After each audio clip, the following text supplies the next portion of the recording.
कहती दाम्पत्य जीवन एक स्वर्गीय जीवन एपरी भी देखा मिले दाम्पत्य जीवन सुखमय हेले दीर्घायु होती। हाँ फ्रेंड्स, आज आम यही वीडियो माध्यम जानिबा कौन कले दाम्पत्य जीवन सुखमय होता है। साधारणतः आम समाज में दुई प्रकार विवाह होता है। गोटे होउछि पारंपरिक रीति विवाह, अन्यटी होउछि प्रेम विवाह।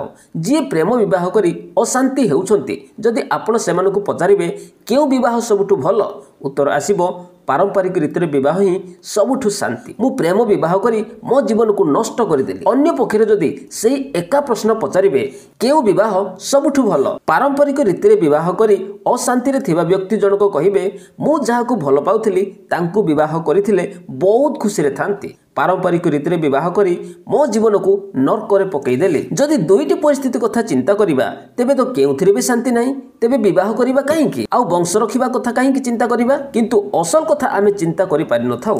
अशांति काहेकि सृष्टि हुए? दुहींको मध्यरे उत्तम बुझामणा नथिबा पई। जेउ प्रकार विवाह हेउना काहेकि स्वामी और स्त्री मध्यरे उत्तम बुझामणा रहिबा आवश्यक। पाखरे जेते भी धन संपद थाउना काहेकि जेउथिरे उत्तम बुझामणा न थाए सेठी धन संपदर माने किछि नाही। धन संपद और दाम्पत्य जीवन यह एक भिन्न टॉपिक, आमे ता भीतर को जीवा नाही। बास एतिकी जानिबा विवाह हेउछि दुई हृदयर मिलन। दुईटी हृदय केतेबेले एक हेबे उत्तम बुझामणा थिले। मनुष्यर प्रकृति हेउछि निजर भूल को देखि न पारिबा। जे कोनसी परिस्थिति उपजिले जेउ व्यक्ति निजर भूल को जानिबा को चेष्टा करे, ताकू सुधारिबा को चेष्टा करे, जानिबे सेही दिनठु एक नुआ जीवन आरंभ हैला। बेले बेले सामान्य कथा को केंद्र करी मध्य स्वामी स्त्री को मध्यरे कलिगोल आरंभ हुए। एपरि हेबा उचित नुहे। जणे स्त्री स्वामीर मन को ठीक भाबरे बुझि पारुथिबो, जणे स्वामी स्त्रीर मन को ठीक भाबरे बुझि पारुथिबो, तेबे दाम्पत्य जीवन निश्चय सुखमय हेबो। जदि स्वामी रोजगार करुथिबे, स्त्री जदि गृहिणी होइथिबे, सेही समय स्त्री को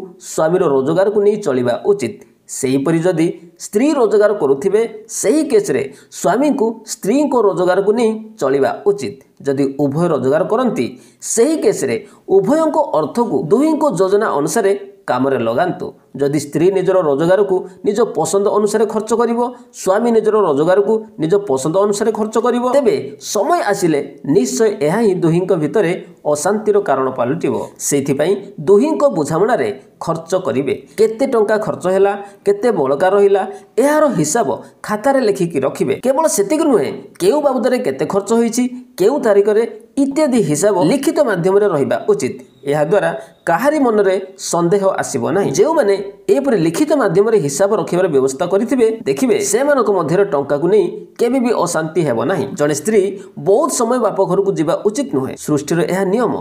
झियोटिए सासु घर गला परे बाप घर हेउछि कुणिया घर। कुणिया माने दिने जाई गोटे दिन रही आसीबा, जदि काम थाए नहले केवल से गोटे दिन ही देखिकी आसीबा उचित। अधिक दिन जदि बाप घरे स्त्री रही जाए, एहा द्वारा मध्य अशांति सृष्टि हुए। ए कथा प्रत्येक स्त्री जानिबा निहाती आवश्यक। जणे स्त्री स्वामी को सर्वदा उत्तम व्यवहार देखैबा उचित। एपरि कथा केबे कहिबे नाही जहा द्वारा काहार मनरे कष्ट हेबो। सर्वदा सत्य कथा कहिबे। निज जीवनर व्यक्तिगत कथा को बाहर केबे आलोचना करिवे नाही। स्वामी स्त्री परस्पर को सब कार्य सहयोग करिबा उचित। जदि आपण बड़ परिवार रहउछंती, तेबे सासु ससुर जा नणंद को उत्तम व्यवहार देखैबा उचित। जदि जड़े स्त्री घरर समस्त मन को नहीं चलिबा शिखे, तेबे परिवार बहुत खुशी रे रहिबो। जड़े नारी चाहिए गोटे घर को सुनार संसार रूपे गढ़ी पारे, चाहिए ताकू नर्कर द्वार भी बनै दे पारे। तेणु घर को स्वर्ग बनैबा किबा नर्क बनैबा जड़े स्त्री उपरे निर्भर करे। ससुर घर लोके आपणको घर को आसिले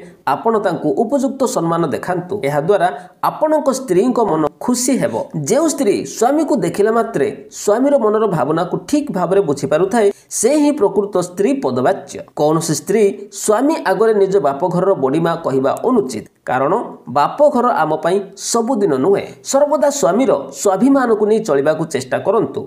आपण केबे बाप घर को स्वामी सहित बुलिबा को गले स्वामी आगरे निज सासु घर विरोध रे निज बापा मां को आगरे प्रकाश करंतु नाही। आपण केबे भी निजर स्वामी को निज हाथ मुठा रखी निजर सासु ससुर को हैरान करंतु नाही। दिन आसीबो आपण जेते भी स्नेह आदर देई उपयुक्त संस्कार देई पिलांकु बड़ करंतु। आपण को जाहाकु विवाह करिवो सेही बहु मध्ये आपण को निश्चय सेही प्रकार व्यवहार देखैबो। कथारे अछि जाहा बुनिबे ताहा ही काटिबे। आपण जेमिति व्यवहार करूछंती, समय आसिले आपण मध्य सेही परि व्यवहार निश्चय पाइबे। आपणको पई सासु ससुर स्वामी जीवंत देवता। एणु सेमानकर सुख दुखरे सर्वदा भागी हेबाकु चेष्टा करंतु। जदि आज आपण खुशी पाउछंती तेबे आपणकर भल कर्म पाई, जदि आज आपण दुख पाउछंती तेबे भी आपणकर खराब कर्म पाई। जदि आपण खुशी पाइबे आजिर भल कर्म पाई, जदि आपण दुख पाइबे आजिर खराब कर्म पाई। कर्मर फल अवश्य निश्चय मिलिबो, काहाकु शीघ्र मिल पारे, काहाकु विलंबरे मिल पारे, किंतु मिलिबा सुनिश्चित।